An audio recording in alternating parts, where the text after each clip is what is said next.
All right, let's get right into this.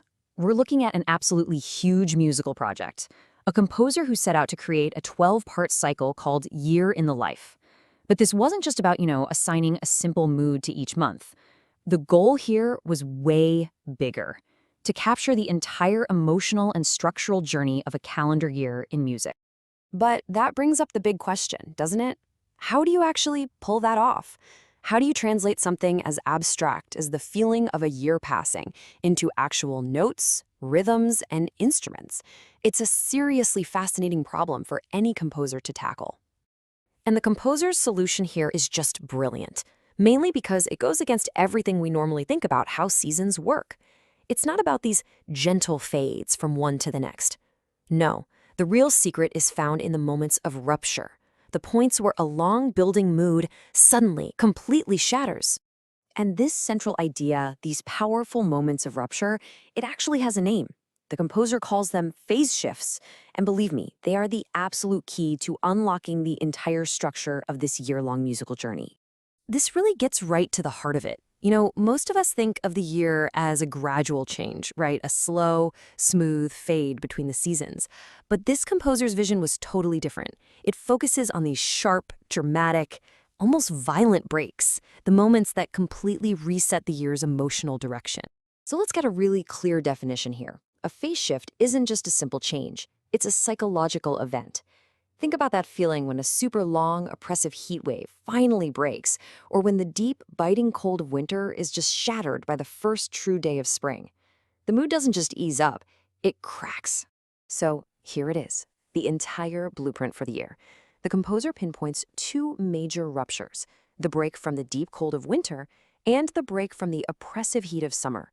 The other transitions, like spring into summer, are treated as smooth continuations, basically an intensification of what's already there. So let's take a closer look at that first rupture. Okay, so let's zoom in on that first major phase shift. This is the story of how the composer builds up the immense pressure of winter only to completely shatter it. The cycle kicks off in the deep, deep cold. January's music is stark, it's slow, and it's really introspective. It's all about creating this feeling of stasis, a kind of crystalline cold that feels almost frozen in time. The harmonies are dissonant and a little ambiguous, kind of like a gray, indistinct winter landscape. Now, to get this really specific sound, the composer uses this super unusual wind quartet. It's a combination you just don't hear very often, and it's because each instrument has a very specific job to do. The clarinet is kind of like the main voice searching around. The bassoon gives it this deep, tense foundation. The horn fills in the middle, and the trumpet adds that sharp, bright edge, almost like sunlight glinting off of ice. Then in February, the pressure just builds and builds. The music gets even slower, almost glacial. Two pianos are brought in to create this dense, shimmering soundscape that makes the cold feel even deeper. The whole piece ends with this one long, sustained chord that's held until the sound completely fades to nothing. It's like the entire world is holding its breath, just waiting for something to break. And after all that tension, this is the moment. This is the payoff. The whole idea behind the music is that this kind of deep cold doesn't just fade away. It has to be broken. And bam, March arrives and it musically shatters February's stillness. The composer uses this bold, jarring harmonic shift called a tritone modulation. Now, all you need to know is that it's pretty much the most disruptive, most jarring key change you can possibly make in music. It's designed to make you feel like you've traveled the farthest possible distance in the shortest amount of time. And just like that, winter is broken. Spring is here. Okay, so the exact same principle applies to the year's second great phase shift, the breaking of summer's oppressive heat. This is another moment where a long-building pressure finally gives way. So the composer sets the scene in July, and the vibe is pure 40s urban noir. Think sultry, humid city nights. The heat is definitely there, but it's still kind of enjoyable. The harmonies are just hanging in the air, but they don't choke you. The city can still breathe. And this is where the composer does something really, really clever.